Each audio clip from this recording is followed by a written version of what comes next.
Asia cup టోర్నీలో భారత్ శుభారంభం చేసింది. పసికూన యూఏఈని చిత్తు చేసింది. 57 పరుగుల లక్ష్యాన్ని అలవోకగా ఛేదించింది. ఇదే మ్యాచ్లో పలు రికార్డులు క్రియేట్ చేసింది భారత్. ఆసియా కప్ తొలి మ్యాచ్లోనే సత్తా చాటింది టీమిండియా. యూఏఈని చుట్టేసింది. వార్ వన్ సైడ్ అన్నట్లుగా సాగిన మ్యాచ్లో 9 వికెట్ల తేడాతో గెలిచింది.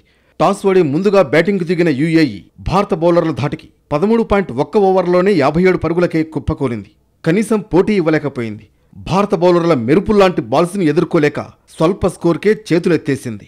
యూఏఈ జట్టులో ఓపెనర్ అలీషాన్ షరాఫ్ చేసిన 22 పరుగులే top score. Captain Mohammad Waseem 19 పరుగులు చేశాడు. మిగతా బ్యాటర్లంతా సింగిల్ డిజిట్కే పరిమితమయ్యారు.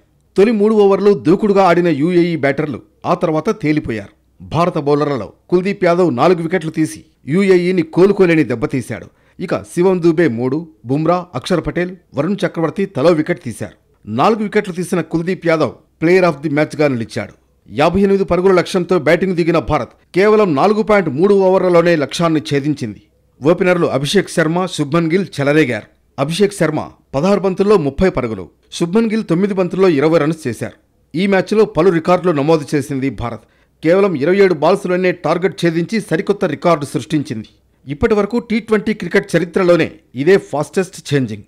ఇక యూఏఈతో జరిగిన మ్యాచ్లో వరుస టాస్ ఓటములకు తెరదించింది భారత్. ఇప్పటి వరకు వరుసగా 15 మ్యాచ్ల్లో టాస్ ఓడింది. 16 మ్యాచ్లో దీనికి బ్రేక్ పడింది. ఆసియా కప్లో తదుపరి మ్యాచ్ పాక్తో ఢీకొట్టబోతోంది టీమిండియా. సెప్టెంబర్ 14న ఇరు జట్ల మధ్య జరిగే హై వోల్టేజ్ మ్యాచ్ కోసం అభిమానులు ఉత్కంఠగా ఎదురు చూస్తున్నారు.